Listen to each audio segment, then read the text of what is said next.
আসসালামু আলাইকুম সবাইকে আন্তরিক অভিবাদন। আজকে আমার ক্লাসে আজ আমরা শিখব ইম্পারেটিভ সেন্টেন্সের কিভাবে অ্যাক্টিভ থেকে প্যাসিভ ভয়েসে রূপান্তর করা যায়। তাহলে আমরা প্রথম জানবো ইম্পারেটিভ সেন্টেন্স কি। An imperative sentence is that sentence which expresses order, request, advice etcetera. অর্থাৎ যে সেন্টেন্স দ্বারা আদেশ, উপদেশ, অনুরোধ, নিষেধ ইত্যাদি বোঝায় তাকে ইম্পারেটিভ সেন্টেন্স বলে। So that example, always speak the truth, never tell a lie, help the distress people.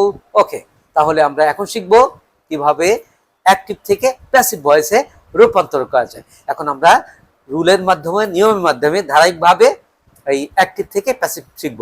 Okay, তাহলে প্রথম রুলটা হলো মূল ভাব দিয়ে শুরু হওয়া ইম্পারেটিভ সেন্টেন্সকে প্যাসিভ ভয়েসে রূপান্তর করতে হলে প্রথমে লেট, তারপরে অবজেক্ট, তারপরে বি, তারপরে ভি3, তারপরে বাকি অংশ।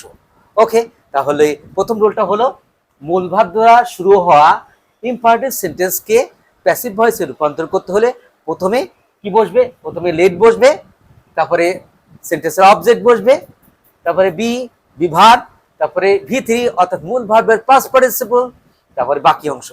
Such that example, shut the ডোর। এই সেন্টেন্সের শাট হলো মূল ভার্ব, দ্য ডোর হলো অবজেক্ট। তাহলে প্যাসিভে কি বসবে? প্রথমে লেট বসবে, এরপর অবজেক্ট দ্য ডোর, তারপরে বি ভার্ব, তার মূল ভার্ব হচ্ছে শাট, তার পাস্ট পার্টিসিপল শাট। ওকে, তাহলে শাট দ্য ডোর প্যাসিভ হবে, let the door be shut, open the door, let the door be opened, do the same, let the same be done. Okay, আশা করি এটা clear হয়েছে। এখন rule 2। Rule 2 হলো do not দ্বারা শুরু হওয়া ইম্পারেটিভ সেন্টেন্সকে প্যাসিভ করতে হলে প্রথমে লেট নট বসে, তারপরে অবজেক্ট, তারপরে বি ভার্ব, তারপর ভি3, তারপর বাকি অংশ।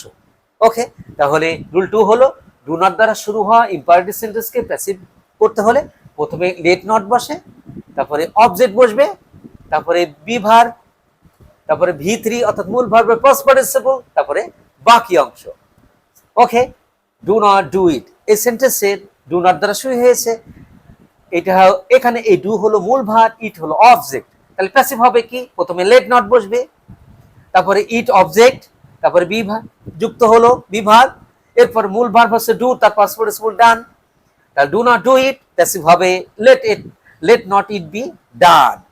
ওকে, নেক্সট এক্সাম্পল আমরা দেখি, do not waste your time, তোমার সময় নষ্ট করো না। তাহলে ডু নট, এরপর ওয়েস্ট হলো মূল ভার্ব, ইউর টাইম হলো object.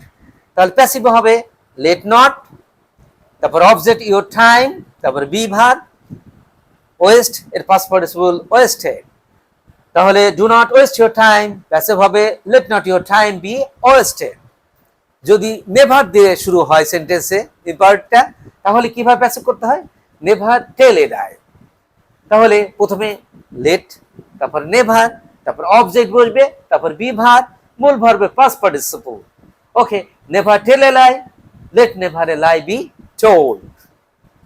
Okay, I hope that you have understood. Practice makes a man perfect. If you try impossible, things can be made possible. Thank you everybody, thank you all. Assalamu alaikum wa rahmatullah.